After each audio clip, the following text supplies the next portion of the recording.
So now we're going to use stoichiometry with our balanced equation. So anytime you see an equation, you need to make sure that it is balanced, because in this portion, if you don't have a balanced equation, then you cannot compare the reactants and the products. You won't get the correct ratio without those coefficients. So we're going to make a multimole ratio with the coefficients.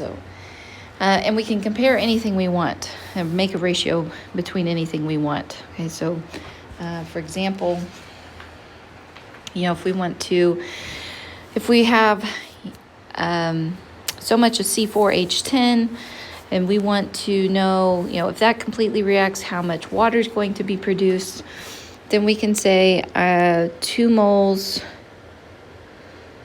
of C4H10 to 10 moles of water. So we're just creating this conversion factor out of that ratio, which means I can swap it. I can say 10 moles of water to 2 moles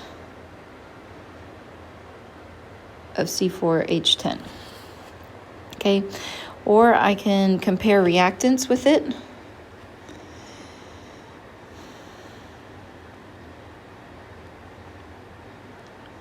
So I can say 13 moles of O2 to 2 moles of C4H10. So it doesn't matter. As long as I have a balanced equation, I can compare or make a ratio between anything in that equation. Okay, so this says how many moles of sodium sulfate will be formed if you start with 5 moles of sodium hydroxide and you have an excess of sulfuric acid. So the very first thing we need to do is balance this equation. We cannot make our multimole ratio without the balanced equation. So over here we have 1 sodium, over here we have 2. So I need a 2 right here. Okay, and then right here on the reactant side, we have a total of 4 hydrogen, right? We have 2 and then 2, so 4 hydrogen total, which means I need 4 over here. And then we have sulfate and sulfate, there's just 1 of each. And then 2 oxygen and 2 oxygen because of the coefficient that's already there.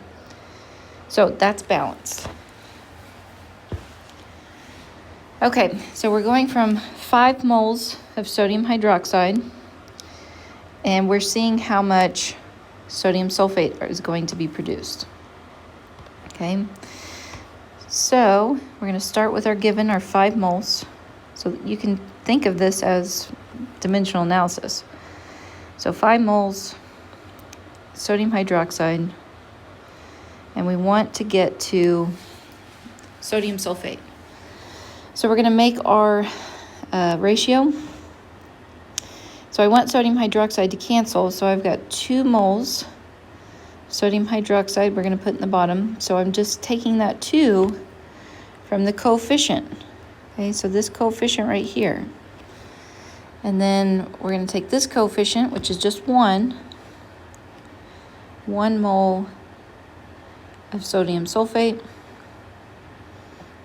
So now moles of sodium hydroxide are going to cancel, and that means I'm going to get 2.5 moles of sodium sulfate.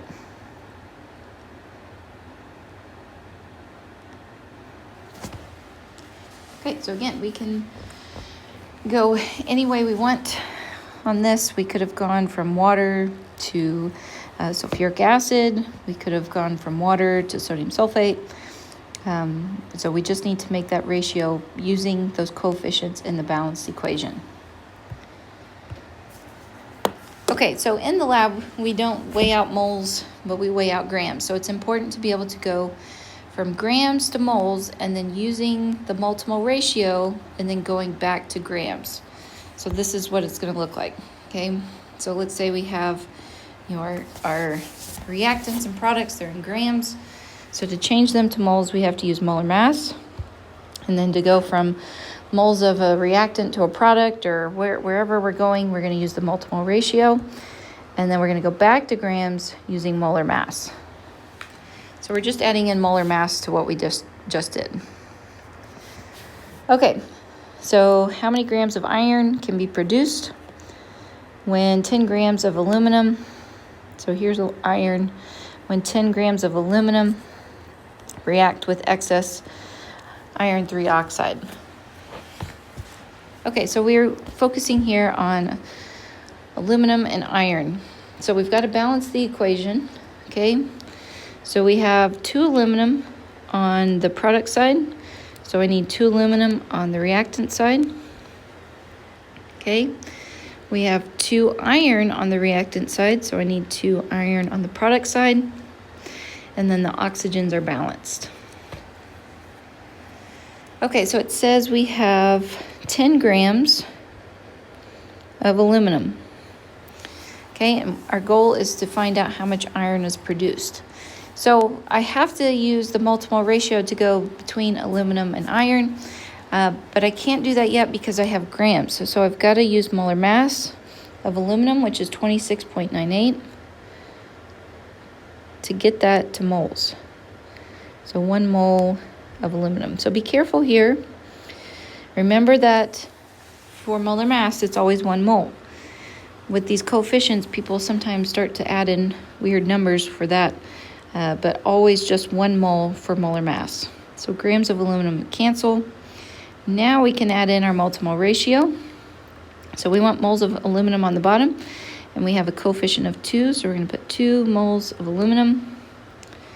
And then we want iron on the top, and we have 2 moles of iron. So we're just getting that from the coefficients in our balanced equation. So moles of aluminum cancel.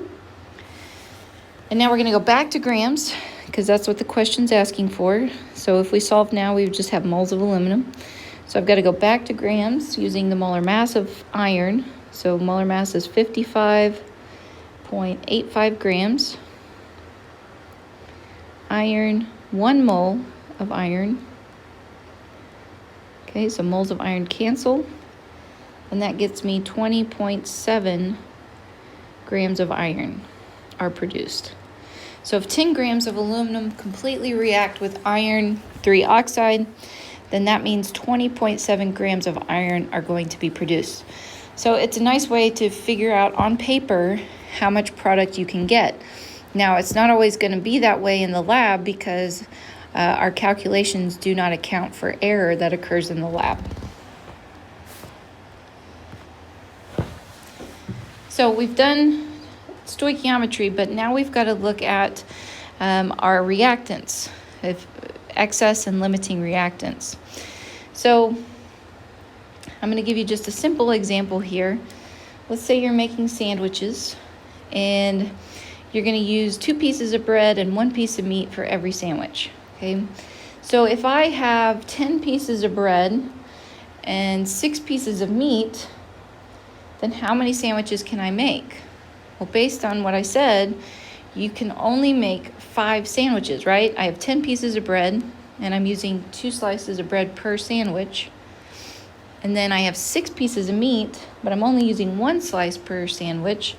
So I can only make 5 sandwiches. So what ran out was our bread, right? I had more meat to make more sandwiches, but I didn't have enough bread. So once the bread ran out, I can't make any more sandwiches. So the same idea with limiting reactant in a chemical reaction is one of the reactants is going to get consumed first. And once that reactant is completely consumed, you cannot produce any more product. The reaction is over. So you'll have one reactant that's limiting, that when it's used up, the reaction is complete, it's over. And then you'll have another reactant where you have plenty more to react. Okay, so we call that the excess reactant. So it's important in these reactions, if we're given the amount of the reactant or of both reactants, we have to figure out which reactant is limiting. So in here, It says we have 1.85 moles of sodium hydroxide and 1 mole of carbon dioxide. So again, the first thing we have to do is balance. So we need a 2 over here, 2 sodium, and that was it. Okay. So here we have 1.85 moles of sodium hydroxide and 1 mole of carbon dioxide. So when they give you amounts of each reactant like this, you have to figure out what is the limiting reactant. Because if you try and calculate how much product was produced based on the excess reactant, it'll show that you have more product than what you actually have. So we're going to compare these reactants, and just by doing the multiple ratio. So I'm going to go from sodium hydroxide to carbon dioxide. So I have a 2 in front of my sodium hydroxide, 2 moles of sodium hydroxide. So I'm just doing my multiple ratio, and 1 mole of carbon dioxide. Okay, so that tells me that I need 0.925 moles of carbon dioxide to completely react with 1.5 moles of sodium hydroxide. So this is not what I have. This is what I need. Okay, I need this much to be able to completely react with that 1.85 moles of sodium hydroxide. What I actually have is right here. They told me I have 1 mole of carbon dioxide. So I have plenty of carbon dioxide to be able to react with my sodium hydroxide. Okay, now let's go the other way. Let's find out how much sodium hydroxide we need to react with 1 mole of carbon dioxide. So we're just going to flip these. 1 mole CO2, 2 moles NaOH. Okay, so CO2 cancels, and I get 2 moles of NaOH are needed. So remember, this is just what is needed to completely react with 1 mole of carbon dioxide. So I need 2 moles. Well, I'm given 1.85 moles. So I do not have enough to completely react with that much carbon dioxide. So as soon as that 1.85 moles of sodium hydroxide is used up, the reaction stops. No more product is produced. So it's important to know which is the limiting reactant. So now I can figure out exactly how much water is produced or exactly how much sodium carbonate is produced using that limiting reactant. If I use the carbon dioxide, it'll tell me that I have too much.